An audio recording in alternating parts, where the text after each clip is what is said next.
Ganga Prem Hospice is flagship of Shraddha Cancer Care Trust.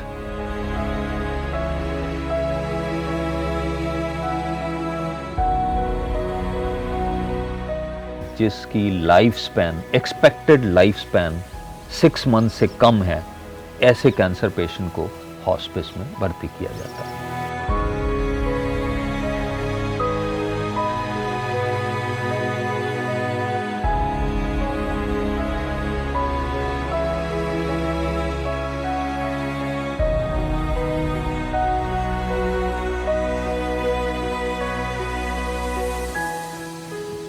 नमस्कार, आज हम बात करने जा रहे हैं हॉस्पिस के बारे में। लोगों को यही इम्प्रेशन रहता है कि हॉस्पिस मतलब हॉस्पिटल।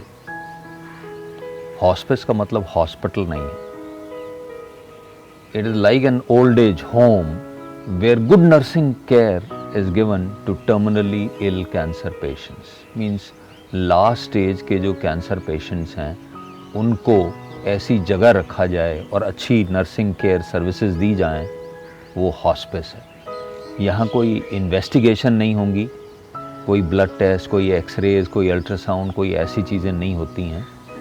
बट जो सफरिंग होती हैं लास्ट स्टेज कैंसर पेशेंट्स को, उन सफरिंग्स को कम किया जा सकता है। ये है हॉस्पिस।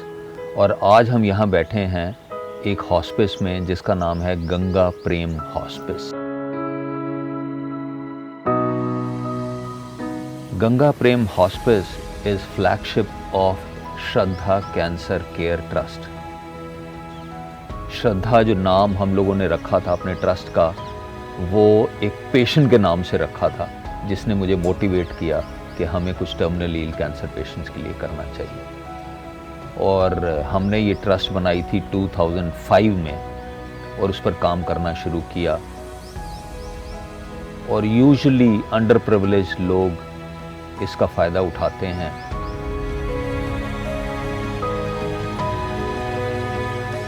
और हमारी एक्टिविटीज़ क्या क्या हैं गंगा प्रेम हॉस्पिस की? एक तो हम लोग मंथली कैंसर क्लिनिक्स करते हैं। Last Sunday off every month is fixed from 2007। 14 साल से हम लोग ये एक्टिविटी कर रहे हैं और एक कैंसर क्लिनिक कंडक्ट करते हैं सुबह 8:30 से 2 बजे तक। पंजाब सिंध क्षेत्र की एक डिस्पेंसरी है ऋषिकेश में, वहाँ पर कंडक्ट करते हैं। दूसरी एक्टिविटी है हमारी home care program. Home care program का मतलब हमारे doctor, nurses, volunteers, social worker ambulance से या हॉस्पिस की गाड़ियों से पेशेंट्स के घरों में जाते हैं। लोग ऐसे भी हैं जो कहते हैं जी हम घर पे ही रखना चाहेंगे पेशेंट को और हम किसी हॉस्पिटल में या कहीं घर से बाहर नहीं रखना चाहेंगे, तो हम लोग मेडिकल सर्विसेज उनके घर पर प्रोवाइड करते हैं। और देहरादून, हरिद्वार, ऋषिकेश, ये ट्रायंगुलर एरिया हम लोग कवर करते हैं। फिर तीसरी एक्टिविटी है इन हाउस फैसिलिटी, जिसको हम हॉस्पिस कहते हैं। ये 15 बेडेड फैसिलिटी है जहाँ पर लास्ट स्टेज कैंसर पेशेंट्स को रखा जाता है और हम कोई चीज़, कुछ पैसे या कोई चीज़ उनसे लेते नहीं है, कोई चार्ज नहीं करते हैं। और ये एक्टिविटी इन हाउस फैसिलिटी हमने 2017 में स्टार्ट की थी। और यहाँ सारी nursing care, medicines, dressings, tubes care और जो भी नर्सिंग केयर के लिए चीज़ चाहिए, इवन खाना और एक अटेंडेंट का खाना भी फ्री दिया जाता है। और नेक्स्ट एक्टिविटी है हम लोगों की training on palliative care to doctors, nurses, volunteers और जो भी आदमी इसमें इन्वॉल्व होना चाहे उनकी ट्रेनिंग देते हैं। और लास्टली कैंसर अवेयरनेस कैंप्स लगाते हैं, पब्लिक अवेयरनेस लेक्चर्स कंडक्ट करते हैं ताकि लोग अवेयर हों इसके बारे में, इस बीमारी के बारे में।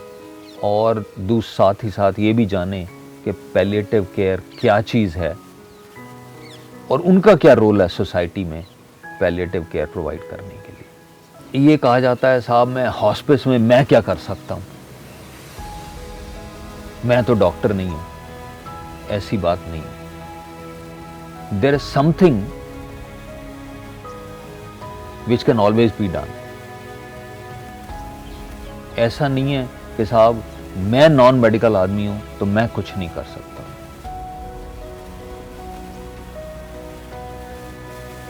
सो the tragedy of life is not death. मरना तो सब नहीं है। It is what dies inside us when we live. हम दूसरे की सेंसिबिलिटीज को, उसकी इच्छाओं को और उसके अंदर क्या चल रहा है ये सब भूल जाते हैं, बस अपने बारे में सोचते हैं। मदर टेरेसा ने एक बार कहा था, do small things with great love, and probably that is the essence of a hospice.